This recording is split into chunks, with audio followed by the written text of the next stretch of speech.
Hello folks, my name is Eddie Nobles and I'm going to be going over chapter 18, which is Telephony, in our Communications Technology Update and Fundamentals book. First I want to cover a little bit of the history of telephony, and I'm going to start mostly with the wired phone.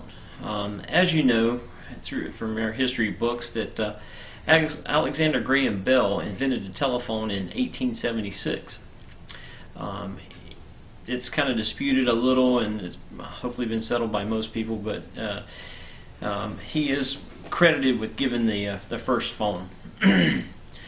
He went on to later develop come up with his own company called Bell Telephone Company, which later became AT&T.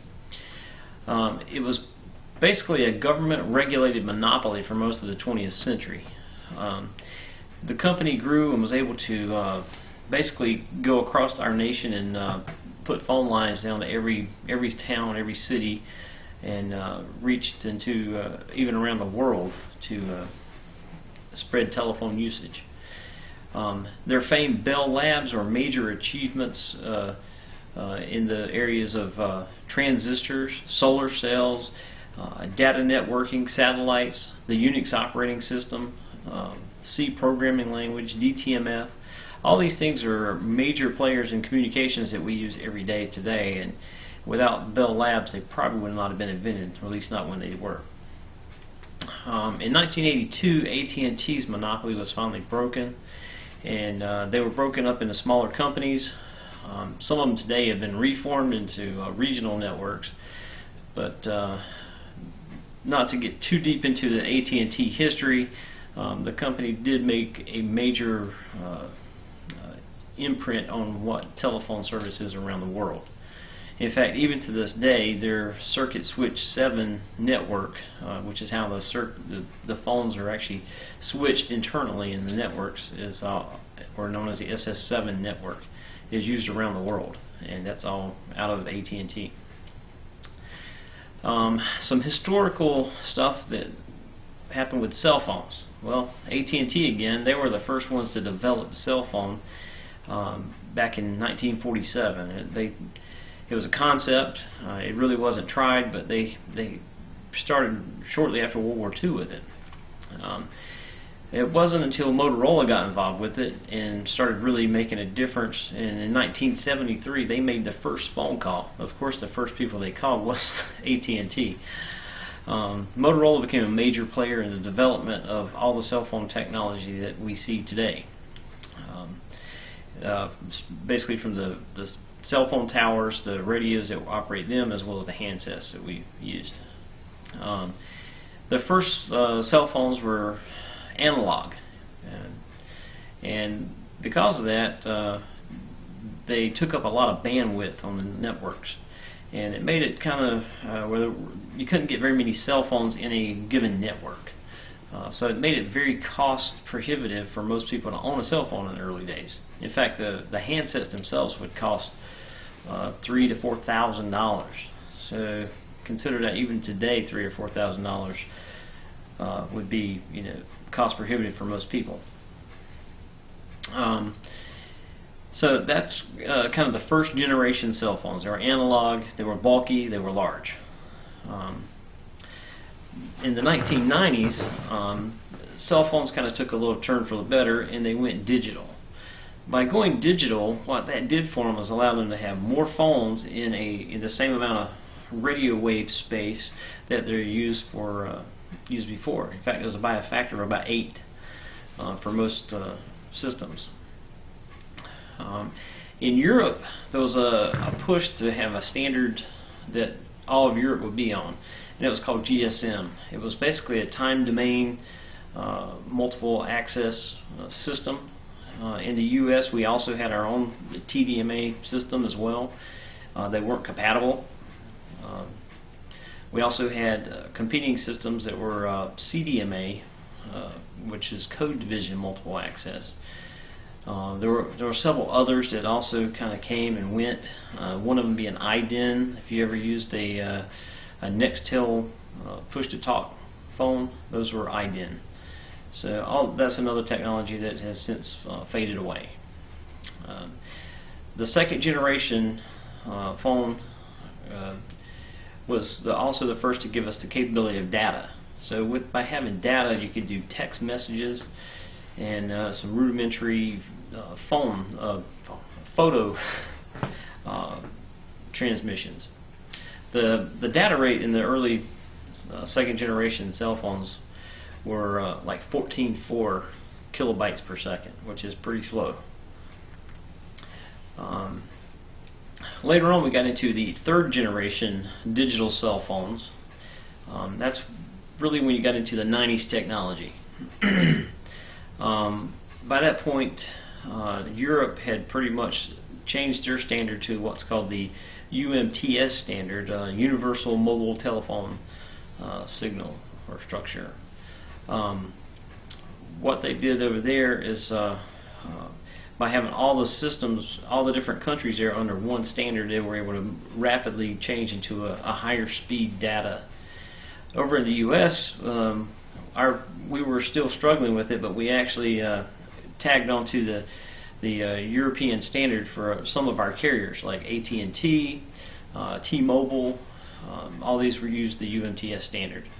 Other companies like Verizon latched onto the CDMA, and it went to a CDMA 2000 version, which increased the data throughput. Most of the systems actually went up to about 1 megabit per second of data. And with the third generation, that's when we saw the development of the smartphone, having internet, having all your apps that could access data through the phone. That was all kind of part of the third generation phones that we have come to know and love. But where we are now you really can't turn on the TV if you don't see advertisements for 4G LTE phones. Well, what this fourth generation digital cellular phone does for us is it goes on a universal one world standard for the signaling technology. LTE stands for long-term evolution, and what it is so all the different network carriers around the world can actually go to one standard. Even though the frequencies might vary depending on what country you're in, the signaling standard is the same. There's some really good improvements upon that, and one is the data speed. You can get up to 300 megabits per second, and they can have bandwidths as wide as 20 megahertz. And not to get too deep into the technical realms of that, but what it does for us is it supports high-speed or high-resolution video. So when you're watching YouTube and you got really high, clear resolution on it, you're getting that over the LTE network. Where this is going ultimately is, in time, the LTE will allow us to do voice over LTE, which is like a VoIP phone call, where it uses the internet packet access to send the call rather than service switched. Because right now, currently, even with the fourth generation phones we have, they're actually going to the tower, and from the tower to the network, and then they're going as a circuit switch phone call until it goes to the other end. So when VoIP or voice over LTE gets fully implemented by about 2015, what's going to happen at that point is the circuit switch network will no longer be involved with cell phone calls. And the advantage of that is it'll take pressure off, and eventually you can expect that the whole network will be nothing but voice over IP or voice over LTE. It's just the direction we're going. So some things about wireless to know. The global wireless revenues are expected to top 1.4 trillion by 2015. So it's a very big part of our economy. I'm sure most people can look at their cell phone bills and notice that it does make up a good portion of your monthly income. Another thing is, they're expected by 2015 to also have 4.6 billion subscribers around the world. And 91.3% of Americans already have cell phones. So it's hard to see people that don't have them now. This has spawned explosive growth in the mobile commerce. Currently, about 19% of us use our phones to buy things, go shopping online using our phone. A large percentage of us now are using it for mobile banking. Of course, we get our online news, our weather updates, we use our social media. Everything is coming through our cell phones. I did mention VoIP earlier. VoIP is another form of telephony that we have to kind of notice, and it really is starting to take over some of the traditional phones that we have in our houses. It's voice over internet, uses internet protocol, which is a packet switched technology versus our circuit switched. It's replacing our conventional wired telephone. It's a cheaper alternative. However, it does require broadband internet access. So if you're in a rural area, it may be hard to get. And also, it's worth noting that if you have an outage with your internet, you also have an outage with your phone. Some of the major providers for that is like Comcast, Time Warner Cable, Cox Cable. I'm sure you've seen the Vonage commercials on TV, Magic Jack. Those are all part of the VoIP offerings that we have. Some factors to watch that are coming on is the limited broadband resources. As more and more people are using the broadband for all the other things, watching videos, and it's going to eat up to the point where it may make it difficult for providers to keep up with the access that we need for the phone. But the book talks a little bit about it, but as it's turning out that cell phones are growing at the cell phone providers' backbone networks are growing at a faster rate than the usage is, and it is keeping up. Mobile television is another big thing. As that comes online, as people start to watch more television and use up more data, that also becomes a burden on the broadband services. Other things to watch are a growing need for mobile security. As people are using their phones, there's more opportunity for hackers to try to get into the phone to steal your personal information. So that and viruses, obviously, that will be eventually probably be an issue with the software in the phones. And lastly, the privacy issues of having all your information, especially when it concerns social media and things of that nature, being able to be tracked.